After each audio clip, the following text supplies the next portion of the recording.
What's happening, guys? This is Mr. Collier. Welcome back to the library. Today I'm going to help you with your environmental science TED Talks. I know this looks like a super long video, but keep in mind you don't have to watch it all in one sitting, and you may not have to watch everything. I just want to make sure I cover it all. You can press pause, skip over, and just use the parts that you need. So let's get going. Your teacher has probably already given you a link directly to this video and its accompanying Pathfinder, but I am going to be showing you the usual way to get there, and that's through library.marist.com. Just remember, click on the blue link here in the middle. We will be going to the portal today, and if you look down on the bottom left, you will see a Documents column with TED Talks Pathfinder right here.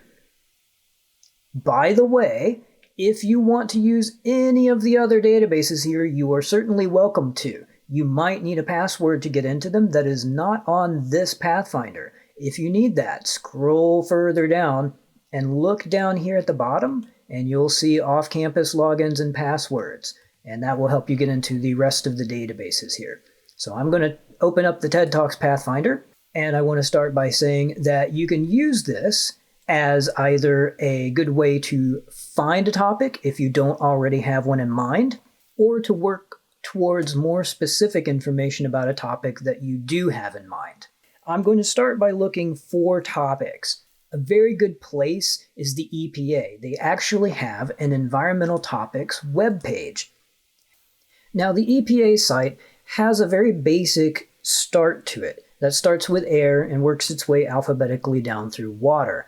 But if you pick one of these topics, it will give you more details. For instance, land waste will then give me information that goes into garbage, hazardous waste, how to reduce waste, and other subtopics.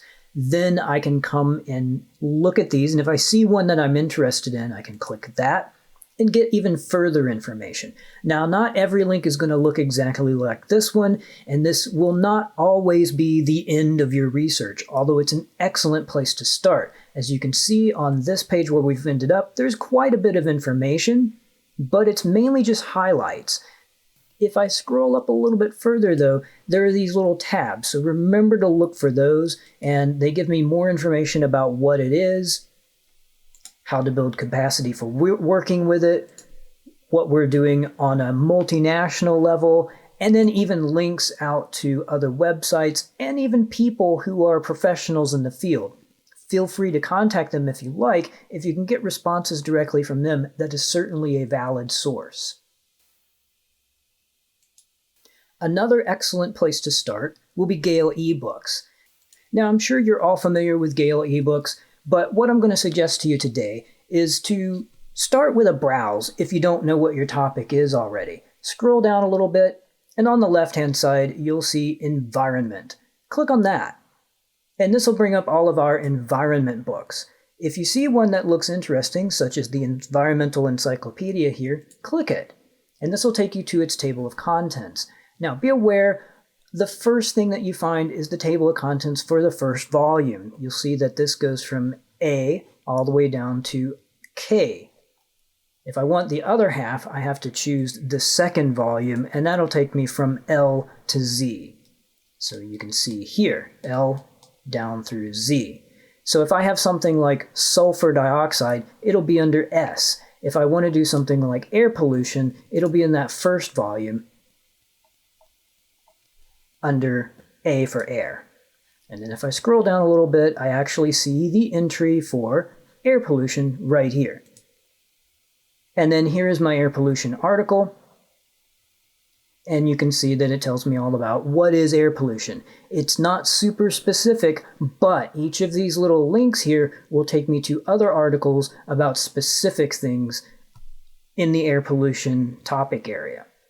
I shouldn't have to remind you, but just in case you've forgotten, up on this top bar is a cite function, and that will open up a box where you can export your citation to Noodle Tools. Now hold on just a second. Remember, we're in science class, and Mrs. Mandy wants you to cite this in APA format, which is legit for a science paper. So make sure you change it from MLA 8 to APA. So just click on APA, and you see it reformats your citation. then export it to Noodle Tools. You can also use Gale to search. If you know what you're looking for, this will be fine. If I want to do biofuels, I can search for biofuels, and it will find all the articles on biofuels. I don't have to look through each book individually.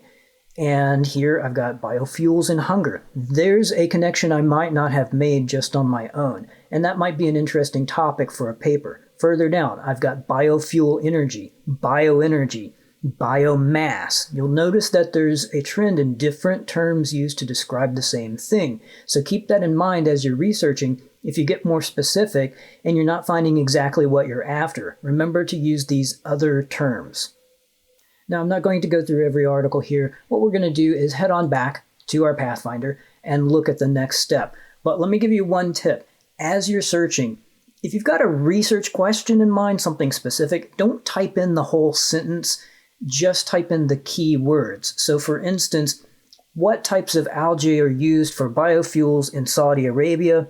That's not what I want to type into the search box. What I want to type in is algae biofuels Saudi Arabia, something along those lines.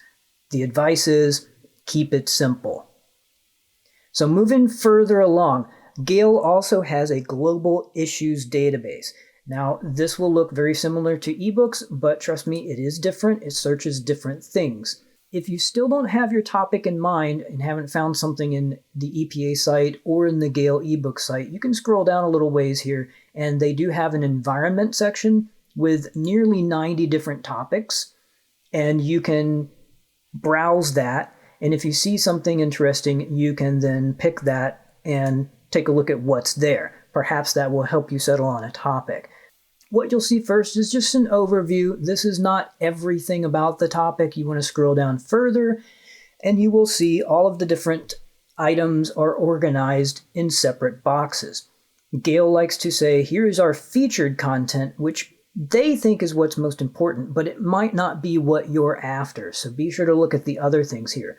Viewpoints are typically articles that have an opinion, although those opinions may be backed up with data. Further down, you will see reference articles, videos, magazines, newspapers. You get the idea. As you're looking, each of these boxes will only show you the first 3 things it found. To get the rest, click on the header at the top of the box. You guys probably could figure that out. I just want to make sure to point that out. And then here are my results. And then as I'm looking, I might see something I like on decoupling emissions. And then clicking that will take me to the article itself. And there it is. And I can read that. And this is quite long, actually, with charts, graphs, and all kinds of other information. And again, if I'm going to cite this, Gale will export it to Noodle Tools. Just remember, we're doing APA, not MLA. Heading back over to our Pathfinder. As we get more specific with our topic, we can use EBSCO and ProQuest because they need more specific search terms than Gale does. EBSCO will provide you a ton of material. Let me give you an example. First, we'll need to log in.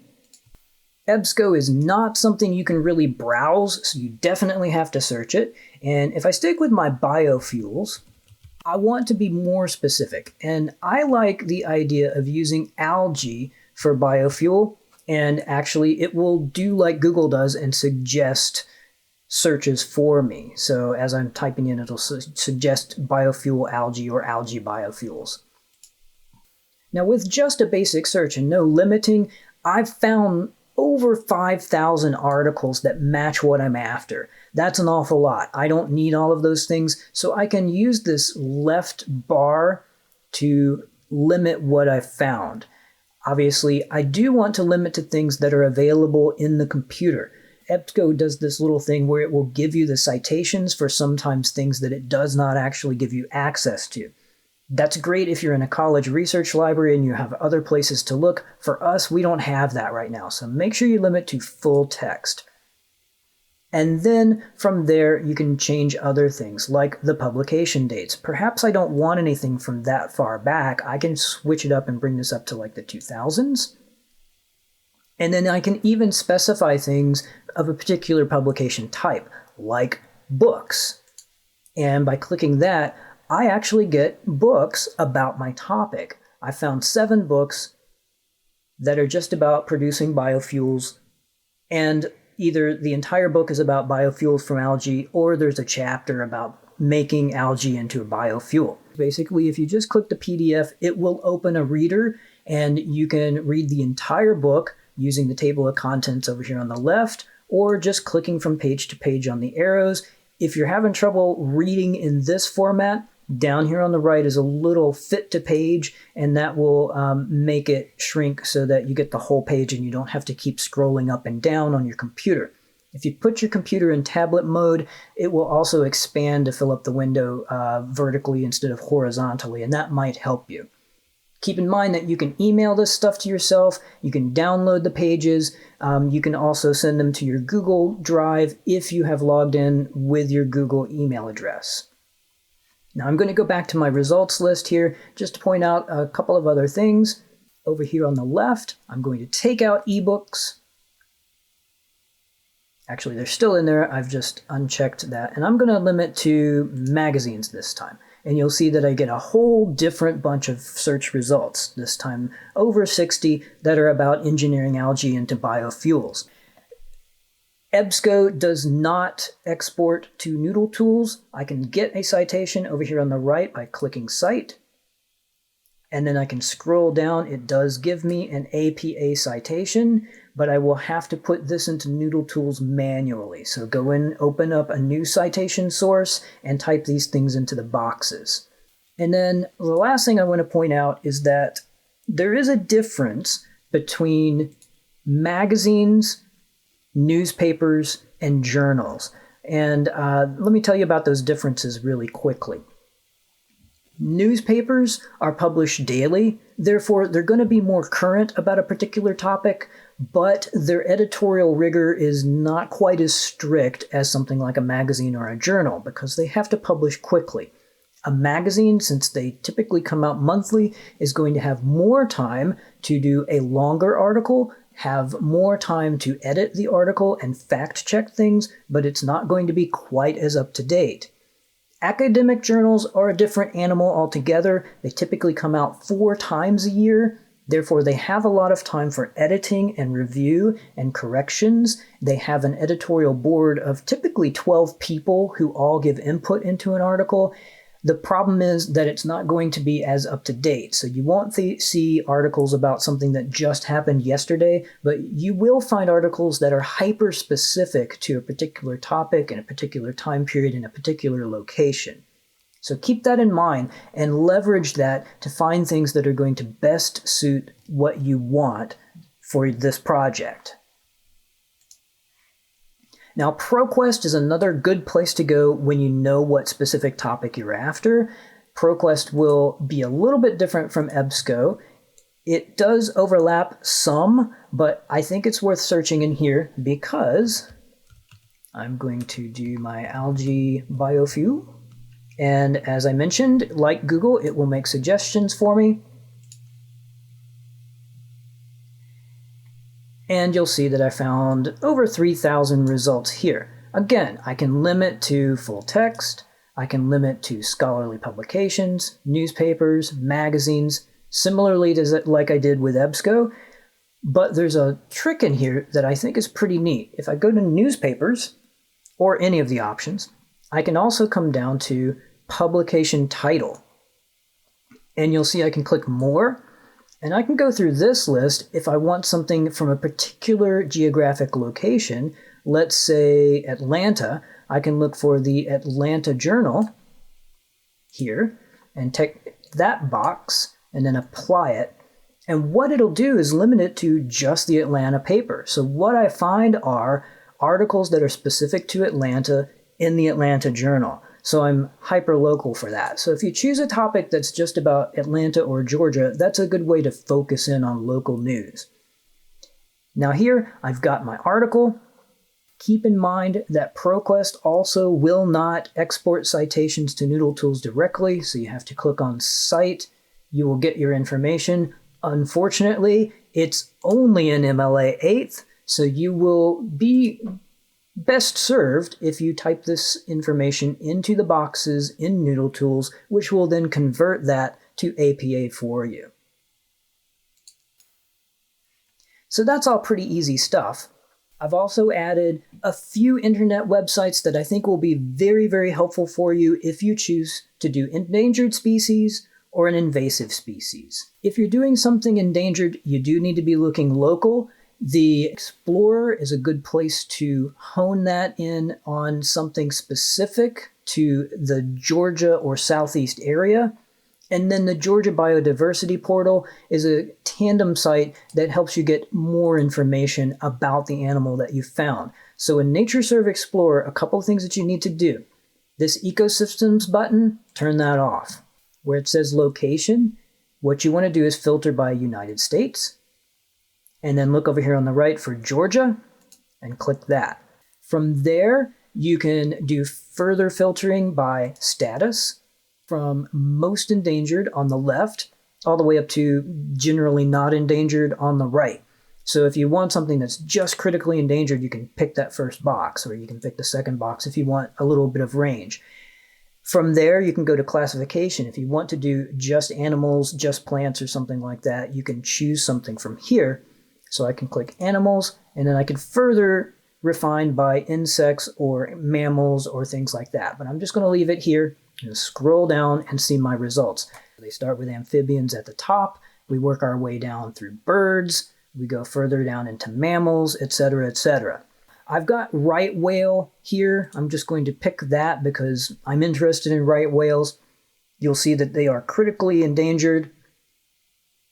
I will get a map showing where they are located often. Since these are migratory animals, they move around quite a bit, but I noticed that they are all along the coast here, and Georgia is part of that coast where they like to hang out. And then as I go further, I will get even further information about the animal. Sometimes NatureServe will not give me a ton of information. It's just a sketch of the animal. That's okay. I'm not going to panic because I can use the Georgia Biodiversity Portal as a supplement for that information. Once I've got my animal name, I can click the search and type it in, right whale. And there it is. And this page has all sorts of information about the right whale. Not every animal is going to have an entry in here. Not every animal has a ton of information. I do happen to know that the red wolf does not have a whole lot of information in here. But if you check, it can often be worth it. Another piece of advice, if you do get an animal that doesn't have a lot of information about it, maybe it's a good idea to pick something else so you're not making a ton of work for yourself. So that's using the NatureServe and Georgia Biodiversity Portal in tandem. If you want to do invasive species instead of endangered species, try the Georgia Invasive Species List, which is really just a great big list of invasive species. Here it is. And you can see it's a window within a window. I'm going to pick the Africanized honeybee and click that. What this entry is going to give me is just really, really basic information. It's a link to Pest Tracker, and then a link to the Global Invasive Species Database, which is also on this Pathfinder right here, which I'm going to open up as well. Now I am going to click back over here to invasive.org to point out something else. Sometimes you will find information about the animal on this page. Take a look at the different tabs that are available. If you don't find the information, that's okay. Take the Latin name and highlight that and copy it, and then paste it into the Global Invasive Species Database. That way, you're searching the same animal that you know is a Georgia invasive species within this global database. And there's my Africanized honeybee. And you'll see that I've got quite a bit of information about it. On the front page here, it gives me a serious amount of detail. I've got quite a lot there. Also, there are these tabs you want to remember to click on that give you its distribution across different places, its impact on the environment, what's being done to manage it, and people to contact about the problem. So between those two databases, you should be able to put together a pretty decent amount of information about your invasive species.